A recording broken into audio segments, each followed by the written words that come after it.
Minamahal kong anak, hinihiling ko sa iyo na isang tabi ang iyong pinagtutuunan ng pansin ngayon. Hindi mahalaga kung gaano ka pagod, ni hindi mahalaga kung sa tingin mo ay narinig mo na ang karunungang ito dati. Ang ibibigay ko sa iyo ay nangangailangan ng iyong buong isip at kaluluwa. Sapagkat ito ay isang espesyal na pakikipag-isa, isang direktang pakikipagtagpo sa malalim na katotohanan ng iyong pagkatao, pagkatapos ng lahat ng iyong pinagdaanan. Isang pangunahing pagbabago ang naganap sa loob mo, isang bagay na nagsisimula mo pa lamang mapagtanto. Naramdaman ito ng mga nakapaligid sa iyo, bagamat kulang sila sa mga salita upang ipahayag ito. Kinikilala maging ng iyong mga anghel ang pagbabagong ito at tumutugon sa mga paraang lubos mong maunawaan kapag natapos na ang mensaheng ito. Nakabangon ka na mula sa simpleng pagdurusa sa tila dinisenyo upang durugin ka. Lumabas ka mula sa yugtong iyon na may panloob na lakas na hindi mo pa alam noon. At kapag nagsasalita ako tungkol sa pagkamangha, hindi ko tinutukoy ang pag-unawa ng tao.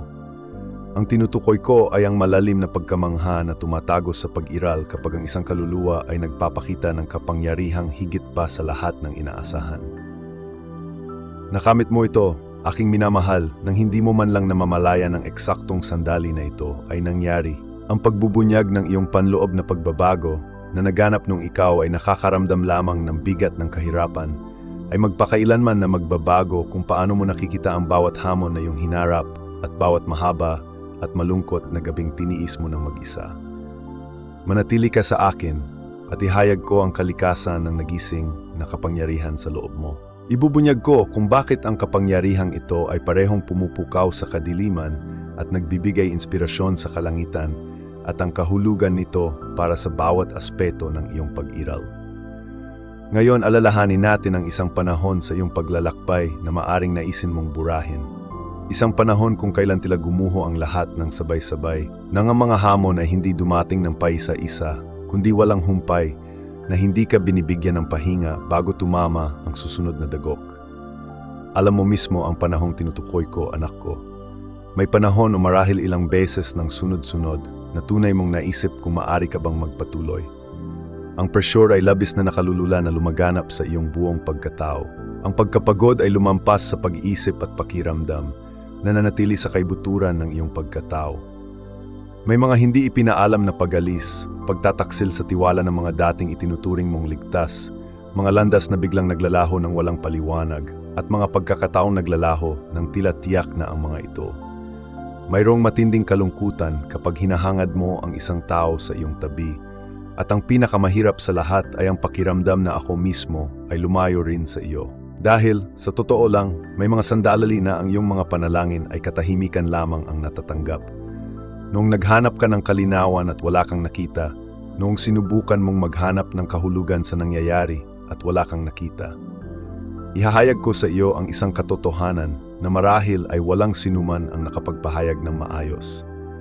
Bago ang mahirap na panahong iyon, may mga bagay sa loob ng iyong kaluluwa na pumigil sa iyo kahit na hindi mo ito namamalayan. Mga takot na naglimita sa iyong kalikasan, mga pagkabit sa mga tao o mga pangyayari na humahadlang sa iyong nakatakdang landas, mga maling pananaw sa iyong sarili na hindi sumasalamin sa iyong tunay na potensyal, at ginhawa na naging dahilan upang ikaw ay tumigil. Ang malupit na mga pangyayari ay nag-alis ng lahat ng iyon sa iyo, hindi malumanay, hindi madali, ngunit may layunin. At ang natitira, kapag ang lahat ng maaring natira ay natira na, ay ang tunay na kalikasan ng kung sino ka ngayon. Isang bagay na hindi masisira, dahil ito ay tumagos sa tila ganap na pagkawasak at nanatiling buo. Habang nilalakbay mo ang mahirap na panahong ito, bawat araw na mas mabigat kaysa sa nakaraan, isang pagbabago ang naganap sa loob mo na higit pa sa iyong pangunawa. Ang iyong pinakamalalim na sarili ay sumailalim sa isang pangunahing muling pagsilang. Hindi lamang inayos o inayos, kundi panimulang muling binuo gamit ang mga ganap na bagong prinsipyong gabay. Hayaan mong ipaliwanag ko ito sa paraang mauunawaan mo.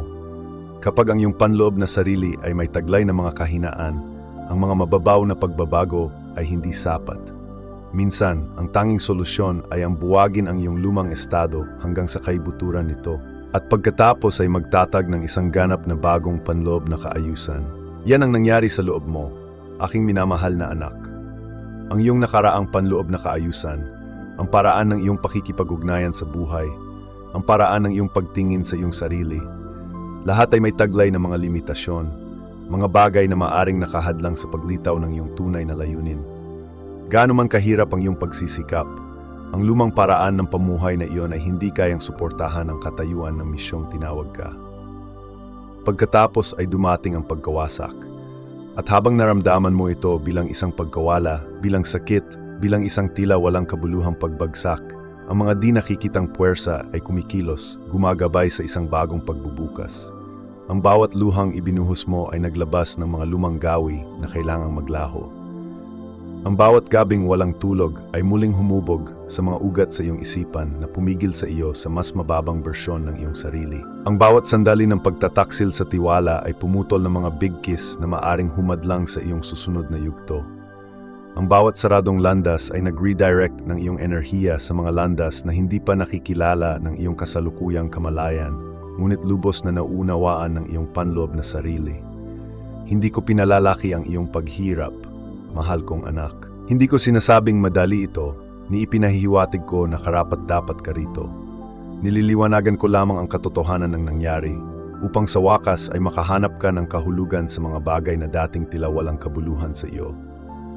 Sapagkat ito ay isang katotohanang bihirang maunawaan tungkol sa mga nakatakdang maging iba. Ang tindi ng mga pagsubok na iyong kinakaharap ay direktang proporsyonal sa napakalaking panloob na lakas na nakatakdang taglayin mo. Tingnan ang mga pinakamaimpluwensyang kaluluwa sa buong kasaysayan. Ang kanilang mga karanasan sa kakulangan at kahirapan ay malalim.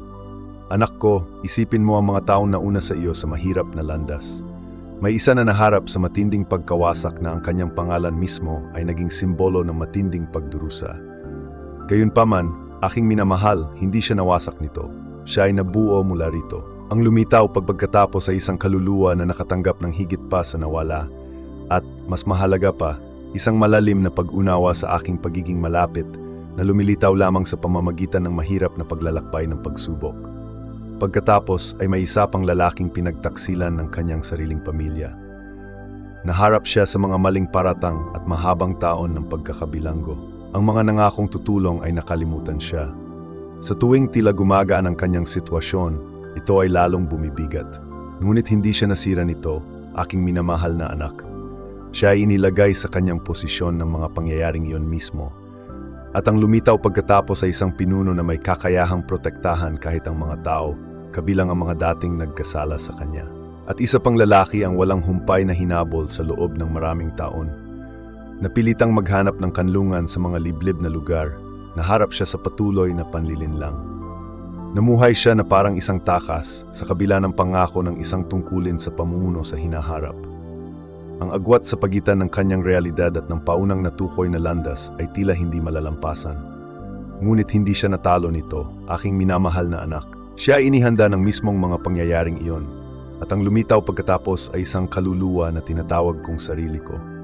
Nakikita mo ba ang padron na nabubuksan, aking minamahal na anak? Ang malupit na mga pagsubok ay hindi nagkataon. Ang malalalim na kahirapan ay hindi walang kahulugan. Ang mga ito ay nakatadhana para sa isang malinaw na layunin upang ipakita kung ano ang mahalaga. Anak ko, ikaw ay bahagi ng aking dakilang plano para sa lahat ng nilalang. Ngayon, tingnan kung ano ang nabuo sa loob mo sa pamamagitan ng mahirap na paglalakbay na iyon. Hindi lamang ito tungkol sa pagiging mas malakas, ni hindi rin ito tungkol sa pag-aaral na magtiis. Hindi aking minamahal na anak, ang pagbabagong ito ay mas malalim.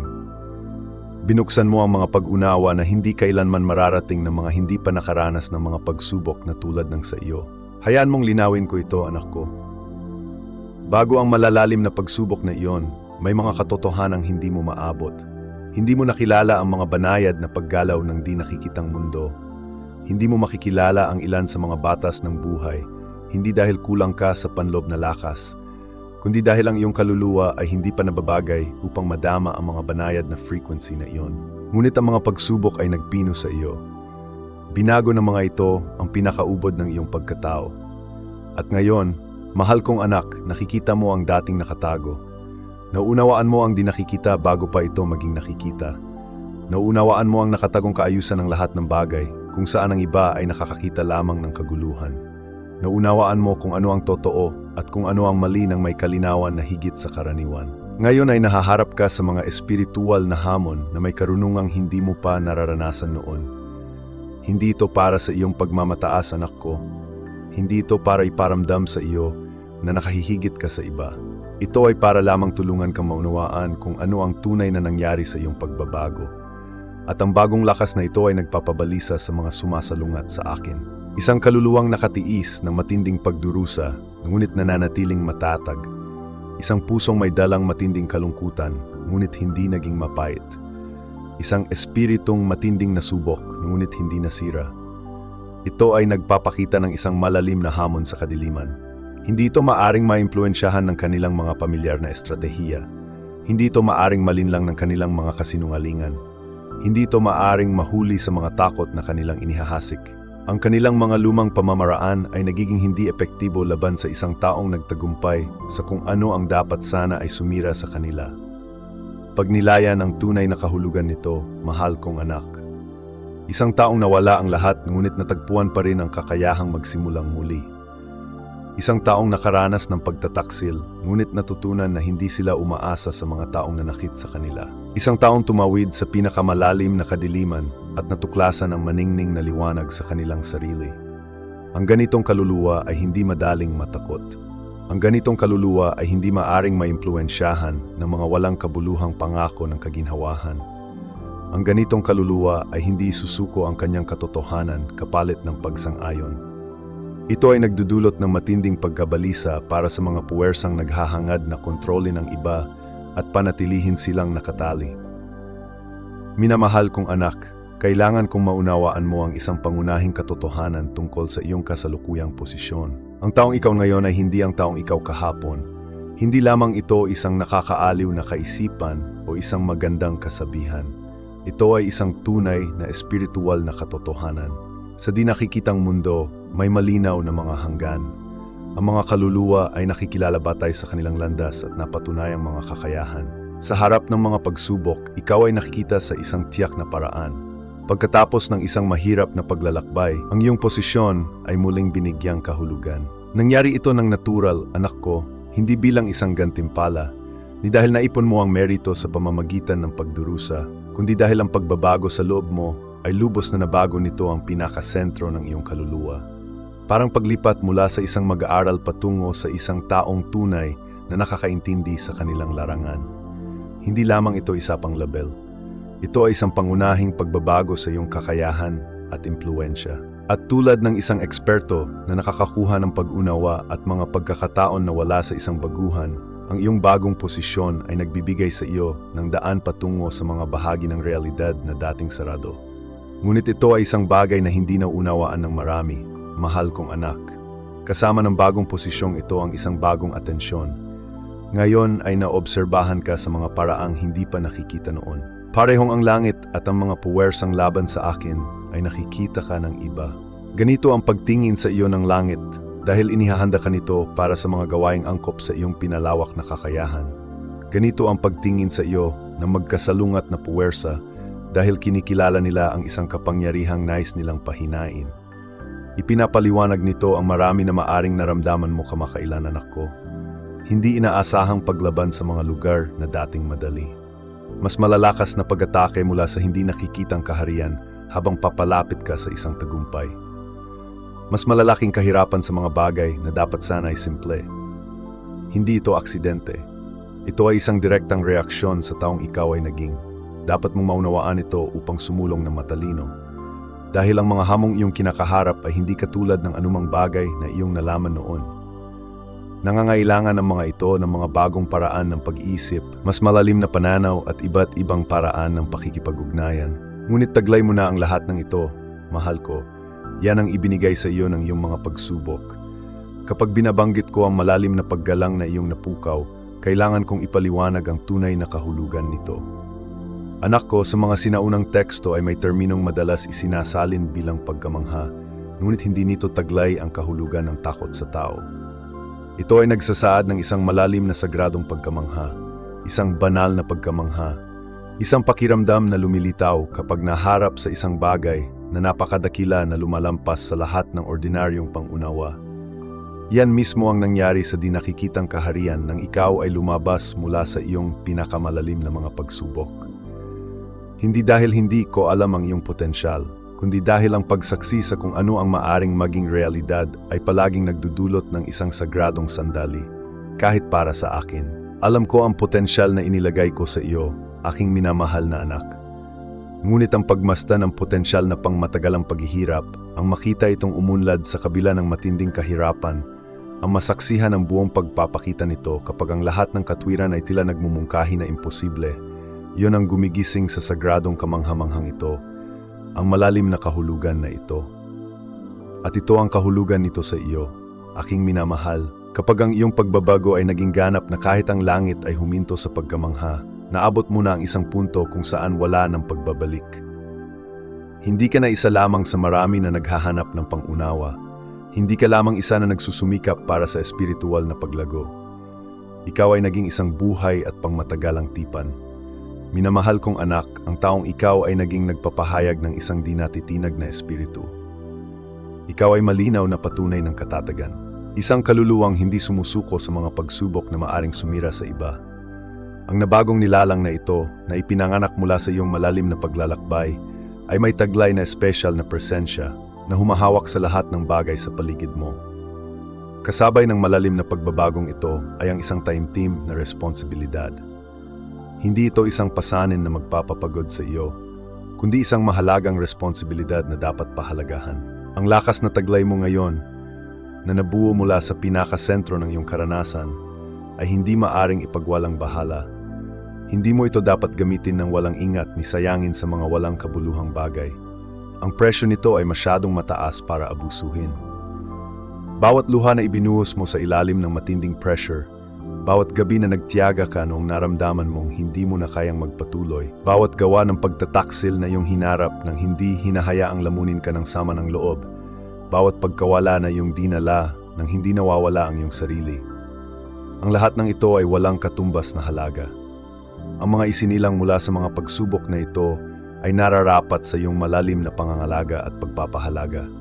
Hindi ito nangangahulugan na hindi ka na kailanman matitisod, mahal kong anak, o na kailangan mong magsikap para sa pagiging perpekto. Ngayon ay tinawag ka upang mamuhay ng may pag-isip, upang kumilos ng may malinaw na mga intensyon, na sumasalamin sa tunay na taong iyong kinalakihan. Mag-ingat ka, mahal ko, na may mga taong susubukang samantalahin ang sagradong tiwalang ibinigay ko sa iyo. Susubukan nilang kumbinsihin ka na ang pagprotekta sa iyong sariling espasyo ay makasarili.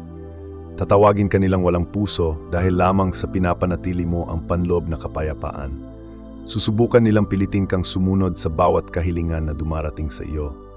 Huwag kang magpadala sa mga bagay na ito. Ang tunay na pagmamalasakit sa iba ay hindi nangangahulugan na kailangan mong laging pasanin ang kanilang mga pasanin. Ang pagpapanatili ng isang sagradong pananampalataya ay hindi nangangahulugan na kailangan mong maging handa na tuparin ang bawat kahilingan. Ang tamang paghatol ay susi, ang kakayahang makilala ang pagkakaiba sa pagitan ng isang tunay na paghingi ng tulong at manipulasyon na nagbabalat kayo bilang pangangailangan. Hindi ka obligado na hayaan ang lahat na ma-access ang malalim na kapangyarihan na nabuo sa loob mo. Tinatawag ka upang gumamit ng karunungan sa pagpili kung saan at paano ibabahagi ang kapangyarihang iyon. Minsan, ang pinaka-responsibleng aksyon na magagawa mo ay ang pagtanggi sa mga bagay na hindi na ayon sa iyong tunay na tungkulin. Mahal kong anak, kailangan kitang ihanda para sa ibang uri ng pagsubok. Ang paglaban na iyong haharapin ngayon ay hindi katulad ng anumang bagay na iyong naranasan noon. Noong mga nakaraang panahon, ang layunin ay sirain ang iyong espiritu. Ngunit ngayong malinaw na hindi ka matatalo, nagbago na ang kanilang pamamaraan. Ang kanilang bagong estratehiya ay ang pag-abala sa bata na hinihila ang kanilang focus sa hindi mabilang na direksyon. Gusto nilang maging abala ang bata sa mga walang kabuluhang bagay na hindi nila lubos na maipakita ang kanilang tunay na kalikasan. Mag-ingat sa ganitong huwaran, mga pagkakataong tila maganda ngunit nagpaparamdam sa bata ng kawalan ng seguridad. Mga relasyong tila nangangako ngunit umuubos ng enerhiya ng bata. Mga gawaing tila mahalaga ngunit walang patutunguhan. Mga hindi pagkakasundo na tila sulit ngunit kumukonsumo ng atensyon ng bata. Ang lahat ng ito ay dinisenyo upang itali ang panloob na lakas ng bata sa mga bagay na sa huli ay walang tunay na kahulugan. Malinaw ang kanilang layunin. Kung hindi nila masisira ang panloob na lakas ng bata, hahanap sila ng paraan upang pigilan silang gamitin ito. Kung maabala nila ang bata ng sapat na katagalan, hindi kailanman mapagtatanto ng bata ang kanilang buong potensyal. Isa pang taktika na ginagamit nila ay ang paglalagay ng pakiramdam ng kalungkutan sa bata. Susubukan nilang kumbinsihin ka na walang tunay na nakakaintindi sa iyong paglalakbay, na ikaw ay lubos na nag-iisa, at ang iyong pagbabago ay lumikha ng isang hindi malulutas na puwang sa pagitan mo at ng iba. May katotohanan diyan, mahal ko. Sa katunayan, ang iyong malalim na pagbabago ay naglayo sa iyo mula sa iyong dating sarili at mula sa mga kumikilala lamang sa lumang bersyong iyon. Ngunit ang panlilinlang ay nakasalalay sa pagpapapaniwala sa iyo na ang paghihiwalay na ito ay nangangahulugan ng matagal na kalungkutan. Unawain na ang pagbabagong iyong pinagdaanan ay naghahanda sa iyo para sa mas malalim na koneksyon. Makakahanap ka ng mga kamag-anak, mga taong dumaan din sa kanilang sariling matinding karanasan. Kasama nila, makakabuo ka ng isang bagay na higit pa sa kung ano ang dating posible sa mga taong iyong iniwan. Ang kanilang ikatlong taktika ay ang maghasik ng pagdududa tungkol sa iyong pagbabago mismo. Ito ay banayad ngunit makapangyarihan.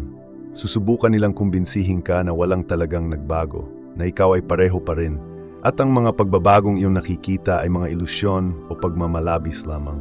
Gagawin nila ito sa pamamagitan ng pagbanggit sa iyong mga nakaraang pagkakamali, pagpapalaki ng iyong kasalukuyang mga pagkukulang upang magmukhang mas seryoso ang mga ito kaysa sa tunay na anyo nito, at paggamit ng mga salita ng mga taong naalala lamang ang iyong dating sarili nang hindi nakikilala ang iyong pagkataon ngayon. Ang kanilang layunin ay ibalik ka sa iyong dating pamumuhay.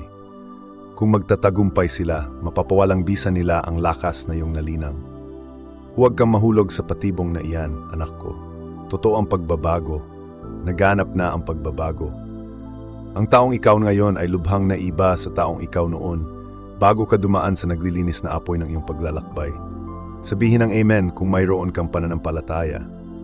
Minamahal ko, dumaan ka na sa puting init ng hurno, kung saan ang bawat patong ng kasinungalingan ay nasunog, hanggang sa ang iyong dalisay na esensya na lamang ang matira. Ito ang proseso ng pag-alis ng mga karumihan na dating nagpapabigat sa iyong kaluluwa at nagtatakip sa iyong tunay na kalikasan.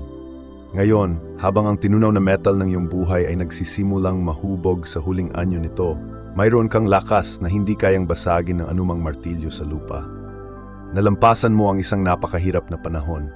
Nakita ko ang iyong pagtitiyaga at napatunayan ang iyong pagkatao dahil hindi ka sumuko. Lumawak ang mga kakayahan ng iyong anak. Hindi ka winasak ng mga paghihirap na iyong hinarap. Nagtayo ang mga ito sa loob mo ng isang katatagan na nagpabago sa takbo ng iyong buhay. Taglay mo sa loob mo ang isang bagong awtoridad. At ngayon, inaanyayahan kita na gumawa ng praktikal na hakbang ng pananampalataya sa pamamagitan ng paghahasik ng binhi sa aking kaharian.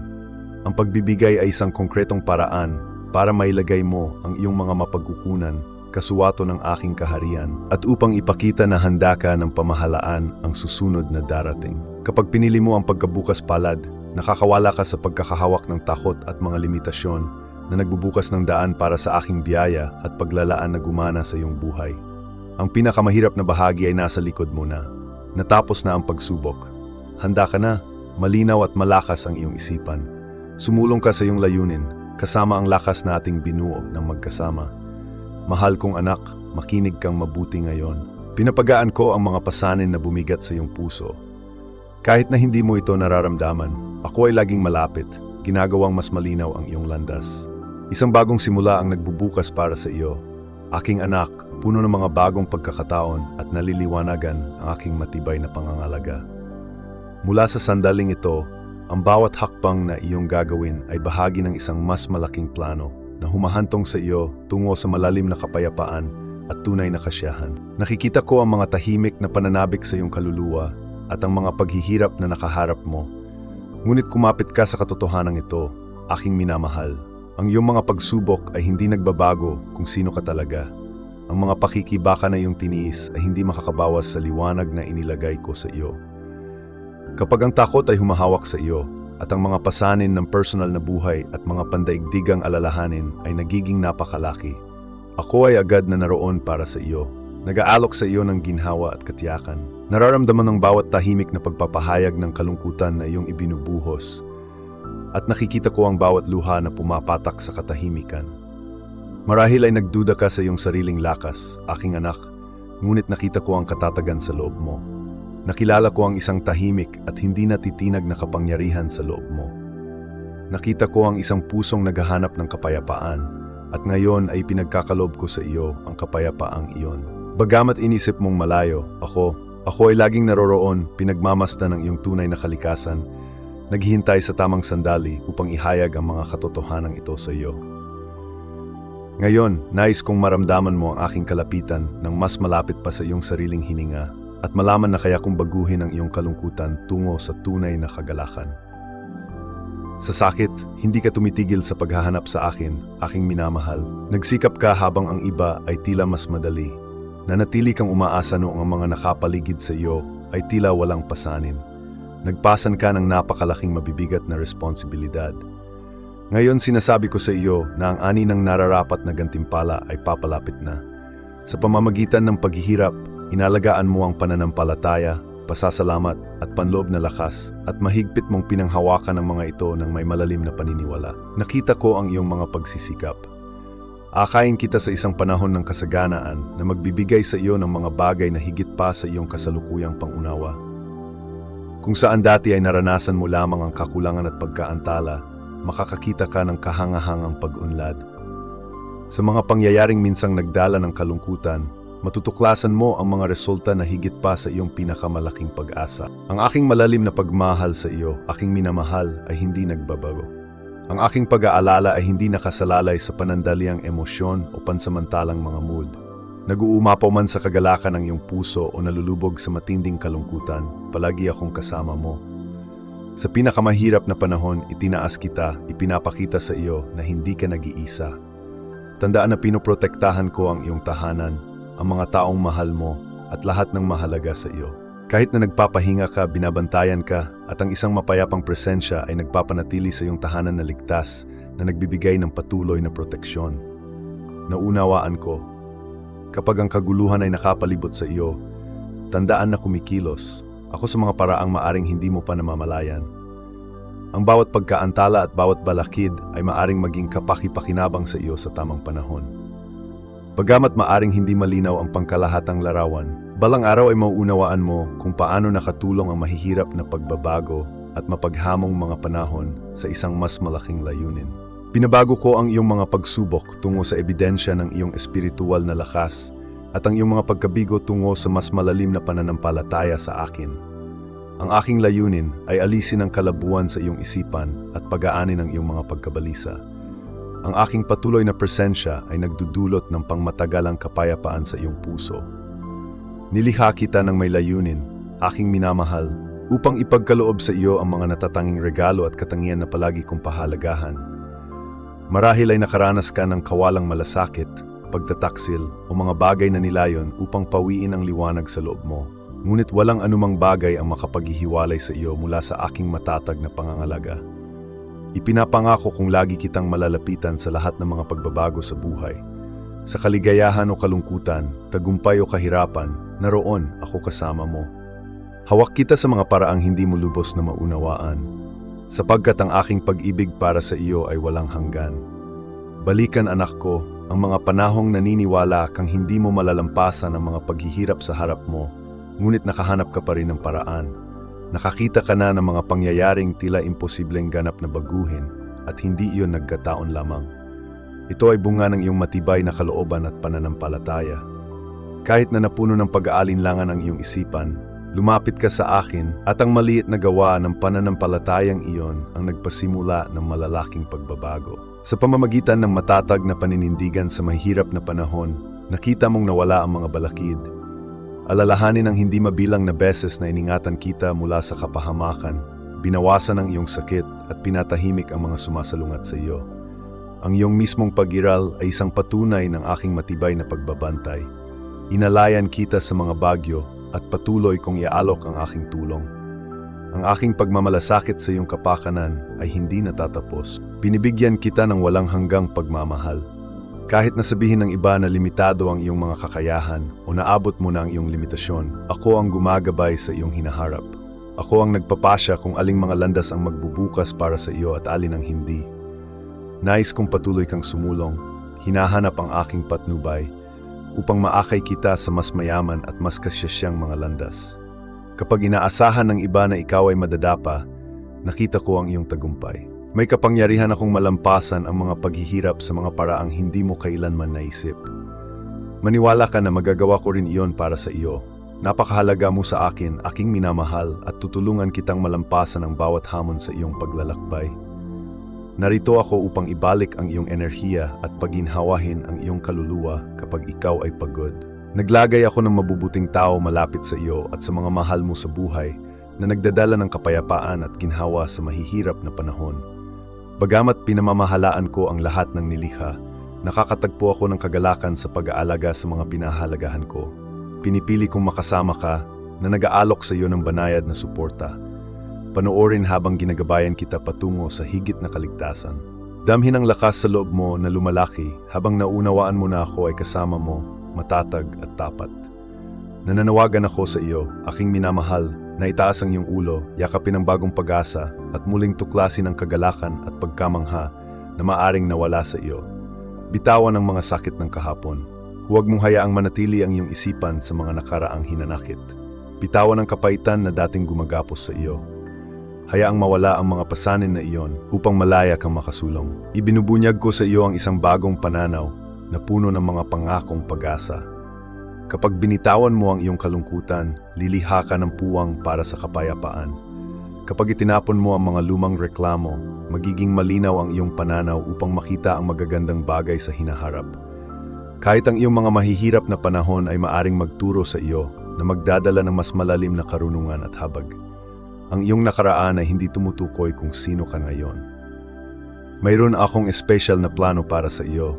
Isang planong puno ng kaligayahang hindi mo pa nararanasan. Anak ko, nananawagan ako sa iyo na ilagak ang iyong buong tiwala sa akin at lumakad araw-araw kasama ang aking pakikisama.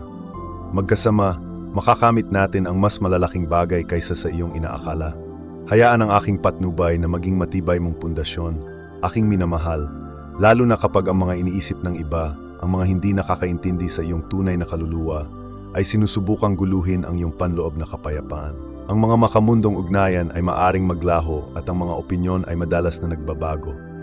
Ngunit ang mga katotohanang ibinibigay ko sa iyo ay nananatiling matatag at hindi natitinag. Ako ay palaging ganito, aking minamahal, hindi nagbabago. Ang aking debosyon sa iyo ay walang hanggan, sapagkat ako ay umiiral ng lampas sa mga limitasyon ng panahon. Saan ka man magpunta sa iyong paglalakbay, anak ko, abala ka man sa pang-araw-araw na gawain, nagpapahinga sa iyong tahanan, o naghahanap ng sandali ng katahimikan, alamin mong ako ay laging kasama mo. Kung ang iyong kaluluwa ay maging mabigat, ako ay malapit pa rin, nag-aalok sa iyo ng mapayapang patnubay at panloob na kapayapaan. Tinutulungan kang makahanap ng kalinawan kapag ang iyong mga iniisip ay nalilito. Kung sinusubukan ng iba na bawasan ang halaga ng iyong espiritu o mag-alok ng mga nakakagambalang ideya, huwag hayaang ang kanilang mga salita ay magtago sa mga katotohanang ibinubunyag ko sa iyo. Sa halip, ituon ang iyong pansin sa pag-unawa na ibinibigay ko sa iyo tungkol sa iyong natatanging landas at kung ano ang naghihintay sa iyo. Mahal na mahal kita, aking minamahal, at pinagtitibay ko na ikaw ay napakahalaga, hindi nakatadana para sa kalungkutan. Kapag dumating ang mga pagsubok, ibaling mo ang iyong puso sa akin. Naghanda ako ng isang nakaaliw na kanlungan para sa iyo. Kung ang mga nakakagambalang impluensya ay sinusubukang alisin sa iyo ang iyong kapayapaan, alalahanin ang panloob na lakas na inilagay ko sa loob mo na nagbibigay daan sa iyo upang harapin ang mga ito ng may matibay na determinasyon, malinaw na pananaw at isang hindi sumusukong espiritu. Ako ay laging handang protektahan ka. Ang aking hangarin ay para sa kapayapaan, hindi pagkabalisa, upang gabayan ang iyong bawat sandali. Naunawaan ko ang iyong pananabik para sa pagkakasundo sa loob ng iyong sariling tahanan. Ang iyong puso ay nananabik para sa pagpapanumbalik, mas malalim na pag-unawa at isang mas malakas na koneksyon sa mga mahal mo. At ang mismong pananabik na iyon ang aking ninanais. Nananabik din akong makita ang iyong pamilya na lumago ng mas malapit. Bawat isa ay umuunlad sa kanilang sariling paraan. Patuloy kang magsikap, mahal kong anak. Huwag mong hayaang talunin ka ng panandaliang paghihirap. Kahit hindi mo ito nakikita, ako ay gumagawa sa gitna mo. Dahan-dahang inaayos ang mga bitak, pinapalago ang mas malawak na pag-unawa, pinapalambot ang mga matigas na pananaw, at nagdudulot ng tunay na pagbabago. Ipagkatiwala ang lahat ng iyong mga pagkabalisa sa aking pangangalaga, aking anak, at magtiwala na ang mga bagay mabubuksan ayon sa nakatadhana. Ikinalulugod kong ialay ang aking kaaliwan sa lahat ng taos pusong naghahanap nito. Alisin ko ang mga nakakagambalang impluensya mula sa iyong tahanan at poprotektahan ang iyong mga anak. Kapag nakakaramdam sila ng kawalan ng kapanatagan, gagabayan sila palayo sa mga maling kaisipan na maaring magdulot sa kanila ng pagkabalisa. Poprotektahan ko sila mula sa sinuma maaring magsamantala sa kanilang inosenteng tiwala. Manatili sa iyong pananampalataya sapagkat ako ay kasama mo sa bawat pagsubok. Walang balakid na napakalaki para sa akin na alisin. Walang kalungkutan na napakalalim para, sa kalaunan, ay mabigyan ng daan ng kagalakan. Habang binabalikan mo ang iyong paglalakbay, aking minamahal na anak, makikilala mo ang hindi mabilang na mga palatandaan ng aking patuloy na pagbabantay. Alalahanin ang mga panahong iyon nang hindi inaasahan ang mga pagkakataon pagkatapos ng mga panahon ng matiyagang paghihintay. Alalahanin ang mga sandaling iyon kung kailan dumating sa iyo ang karunungan ng eksakto kung kailan mo ito lubos na kailangan. Alalahanin kung kailan nakarating sa iyo ang isang salita ng pang-aliw sa kalaliman ng kawalan ng pag-asa o kung kailan dumating ang tulong ng eksakto kung kailan mo naramdaman na malapit ka ng sumuko. Hindi ito mga pagkakaon lamang. Ipinapahayag nito ang lalim ng aking pagmamalasakit sa iyo. Ako ay palaging matatag at hindi kailanman pinababayaan ang mga mahal ko sa buhay. Kahit na ang mga pangyayari o ang mga salita ng iba ay nagiging sanhi ng pagduda mo sa iyong sariling halaga, nananatili akong tapat. Panatilihin itong matatag sa iyong puso. Kahit sa mga araw na nagdududa ka sa iyong sariling halaga o nagtatanong kung karapat-dapat ka sa kabaitan, ako ay laging naririyan. Makinig sa aking mga salita, aking minamahal. Ang aking pagmamalasakit sa iyo ay hindi resulta ng iyong mga kilos, kundi malayang ibinibigay dahil lamang sa ikaw ay umiiral. Mula sa unang sandali, binalot kita ng walang hanggang lambing. Ang aking malambot na pagmamahal para sa iyo ay napakalawak na lumalampas sa lahat ng ganap na pag-unawa. Gayunpaman, nararamdaman mo pa rin ang pagiging malapit nito sa makabuluhang paraan bawat araw. Bitawan ang mga kalungkutan ng nakaraan na nagpapabigat sa iyong espiritu ng pag-asa. Lubos kong tinanggap ang lahat ng iyong mga nakaraang pagkakamali. At ngayon, binibigyan kita ng isang bagong simula, hindi na nabigatan ng bigat ng mga lumang pagkakamali. Ang pangunahing mensahe na nais kong iparating ay, tinulungan kita noong hindi mo na matulungan ang iyong sarili. Walang dahilan para sisihin mo ang iyong sarili. Yakapin ang bagong landas na inilatag ko para sa iyo. Hayaan mong gamutin ko ang iyong mga nakaraang sugat at panibago ang iyong pag-unawa sa iyong sariling likas na halaga. Lubos kitang pinahahalagahan. Ang buhay ay magdudulot ng mga hamon, anak ko, ngunit huwag kang umatras mula sa mga mahihirap na panahong iyon. Sa pamamagitan ng mga ito, tinutulungan kitang makamit ang mas malalim na panloob na lakas. Binabago natin kahit ang mga pinakanakakapanghina ng loob na mga pangyayari tungo sa mga pagkakataon para sa paglago. Tinutulungan kang maging isang malinaw na halimbawa ng matatag na lakas. Alamin na ang bawat hamon na iyong kinakaharap ay may layunin. Ang bawat mahihirap na karanasan ay nagdudulot ng pag-unawa, nagpapalakas ng iyong espiritu, at humuhubog sa tunay na taong nilikha ka. Habang sumusulong ka sa iyong paglalakbay, maniwala ka na lagi akong kasama mo, patuloy na sumusuporta sa iyo, at nag-aalok ng matibay na ginhawa. Huwag mong hayaang ang mga panandaliang paghihirap ay makabawas sa iyong pag-asa, sapagkat ang mga ito ay maikling yugto lamang na humahantong sa iyo sa malalim na pag-unawa. Alalahanin ang mga panahong tila hindi kayang malampasan ang mga balakid, ngunit natagpuan mo ang panloob na lakas upang malampasan ang mga ito. At mapagtanto na ang mga karanasang iyon ay naghanda sa iyo para sa isang kinabukasan na puno ng potensyal. Hayaan mong ang karunungang iyong natamo ngayon ay gabayan ka tungo sa isang mas maliwanag na bukas, kung saan ang mga paghihirap ay magiging pundasyon para sa iyong paglago. Tandaan na hindi ka tunay na nag-isa kapag nahaharap sa mga hinihingi ng buhay, dahil ang aking patuloy na pangangalaga ay laging nakapaligid sa iyo. Yakapin ang pagkakataong matuto mula sa bawat pangyayari at hayaang palakasin ka ng pag-unawang iyon. Kumapit ng mahigpit sa paniniwala na ikaw ay lubos na minamahal, at ang bawat kahirapang iyong nararanasan ay bahagi ng isang mas malaking plano upang mapalapit ka sa isang tunay na mapayapa, kasyasya at kasyasyang buhay. Hayaang ang malalim na pag-unawang ito ang gumabay sa iyong mga desisyon. At tandaan na ang paglalakbay mismo ay isang mahalagang bahagi ng iyong panloob na paglago. Laging kumapit ng mahigpit sa iyong pananampalataya. Kahit na ang mga pangyayari ay tila dinisenyo upang makasakit, maari ko pa ring baguhin ang mga ito tungo sa mga pagkataon para sa iyong personal na paglago. Kapag namumuhay ka ng tunay, aking minamahal, nagniningning ka ng isang mapayapang lakas na umaakit sa iba. Magtataka sila kung paano mananatiling kalmado ang kanilang anak at patuloy na sumusulong kahit na ang lahat ng bagay sa kanilang paligid ay tila hindi matatag. Ang iyong katatagan ay malinaw na ebidensya ng tunay na kapanahunan at walang hanggang pag-asa. Ang katotohanan ito ay mananatili magpakailanman. Kapag ang iba ay nagtatanong tungkol sa pinagmumulan ng iyong lakas, sabihin na ang ginhawa na aking ibinibigay ay hindi mauubos at laging maasahan.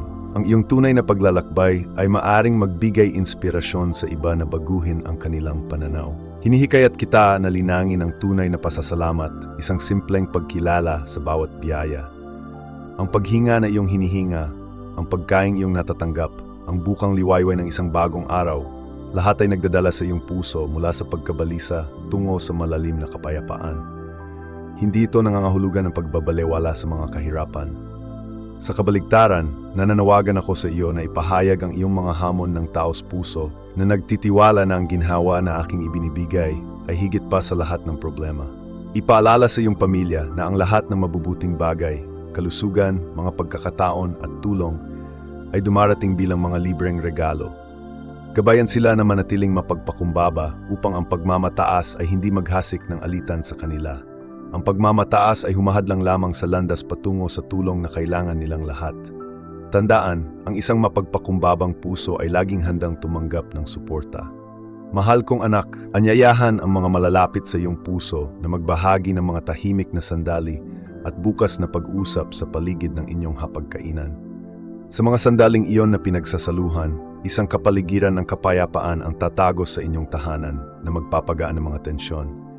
Ang pagkaulap ng isip ay maglalaho, magbibigay daan sa malinaw na pananaw, at ang kakulangan sa ginhawa ay hahantong sa mapayapang mga resulta. Hayaang palakasin ng bawat mabuting pagpapalitan ang inyong mga ugnayan, ayusin ang mga alitan, at pagyamanin ang isang kapaligiran kung saan unlad ang tunay na paggalang. Kapag ang tunay na pag-unawa ay nakahanap ng lugar, ang malupit na emosyon ay unti-unting maglalaho.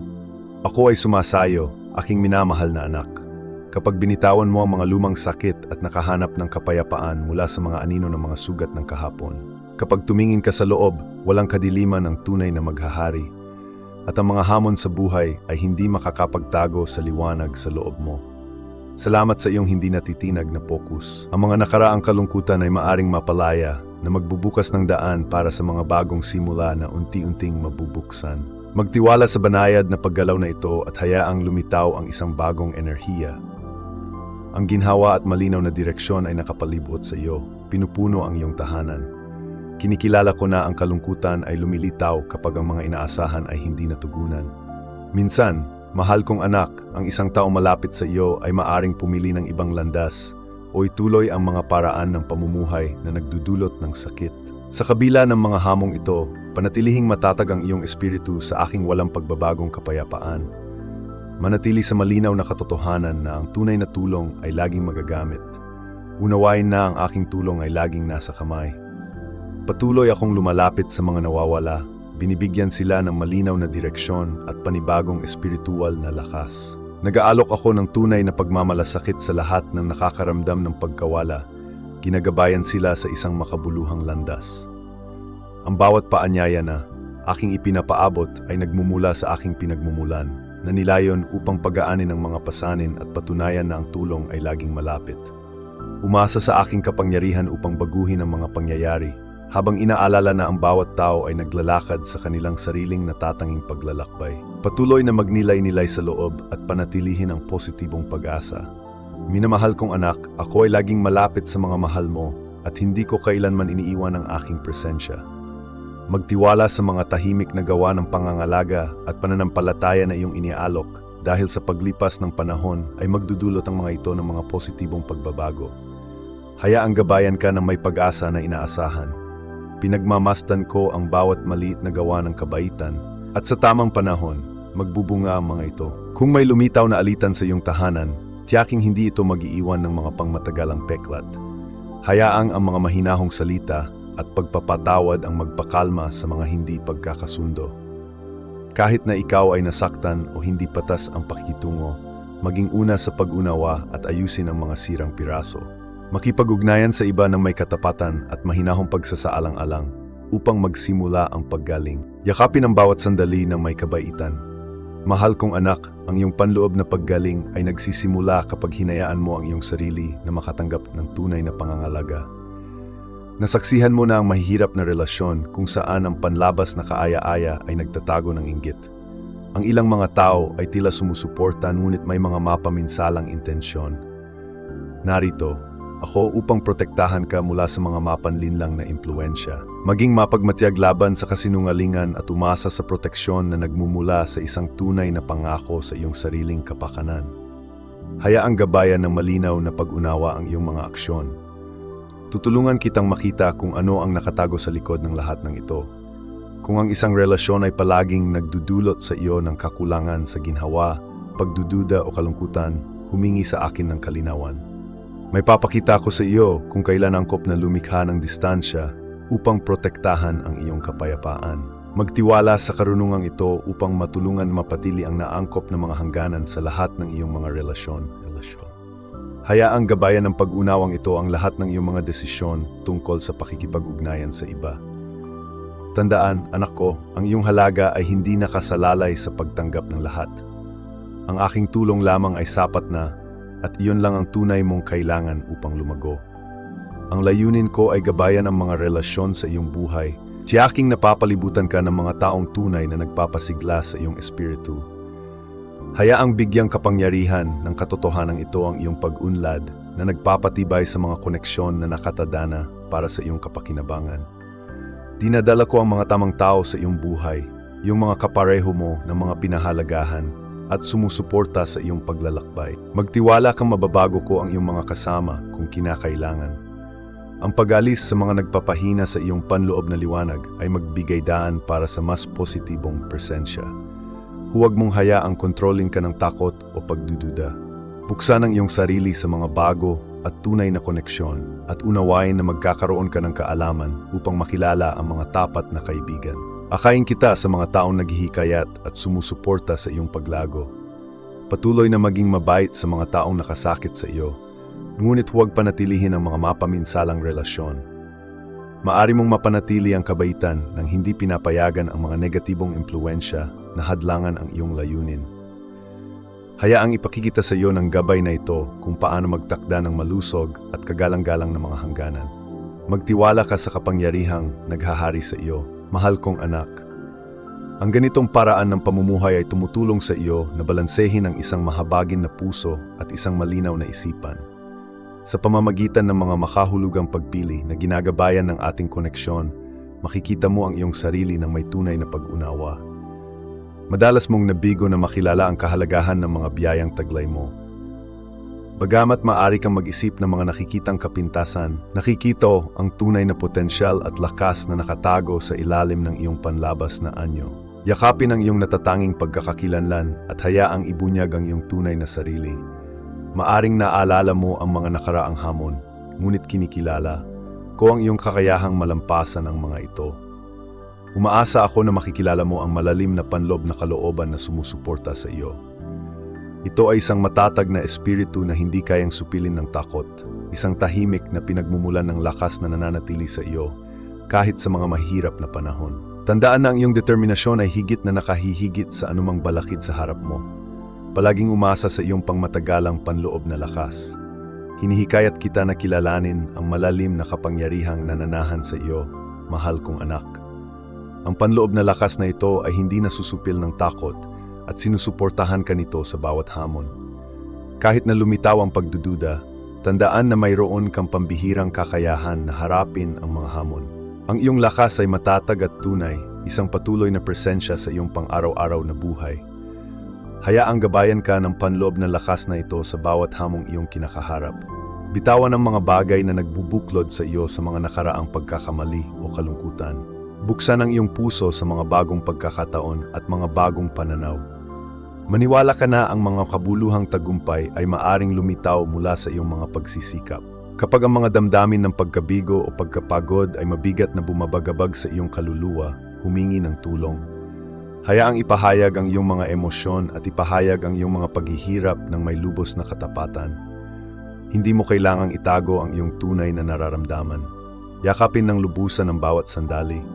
Ang tunay na lakas ay nasa lakas ng loob ng pagiging bukas. Sa iyong pinakamahirap na panahon, ang tulong na aking iniaalok ay magiging malinaw.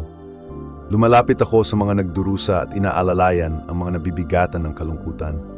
Kapag nakakaramdam ka ng labis na pagkabalisa at pagod, isang matatag na kapayapaan ang laging naroroon upang tulungan kang mabawi ang balanse at panibagong pag-asa. Hayaang ipaalala sa iyo ng banayad na tulong na ito ang iyong matibay na espiritu. Inaanyayahan kita na malayang ipahayag ang iyong tunay na nararamdaman. Minamahal kong anak, magsalita ka kapag nahaharap ka sa mga hamon, kapag ang iyong mga iniisip ay nalilito, at kapag ang iyong enerhiya ay tila nauubos. Mahalagang ipahayag mo ang iyong mga paghihirap ng walang takot. Kapag tapat ka tungkol sa iyong mga pinagdadaanan, binubuksan mo ang daan para sa tunay na tulong at pag-unawa na pumasok sa iyong buhay. Hayaang maging malinaw at matatag ang iyong mga tapat na salita. Humingi ng tulong kapag kailangan mo ito. Sa pamamagitan ng aksyong ito, binubuksan mo ang isang landas para sa tulong upang patunayan na hindi ka kailanman nag-iisa. Ang iyong mga tapat na salita ay palaging tinatanggap ng may pag-iingat, hindi kailanman ng may paghuhusga. Nakikita namin ang iyong pananabik para sa isang mas maliwanag na kinabukasan, puno ng kapayapaan, kahulugan at tunay na koneksyon. Kahit na nagdududa ka kung matutupad ang iyong mga pangarap, nananatili ang pag-asa. Ilagak ang iyong pananalig sa pag-asa. Lubos kaming umaasa sa suporta ng manonood. Para matingnan ang eksklusibong nilalaman na para lamang sa mga miyembro, i-scan ang QR code o tingnan ang nakapin na komento.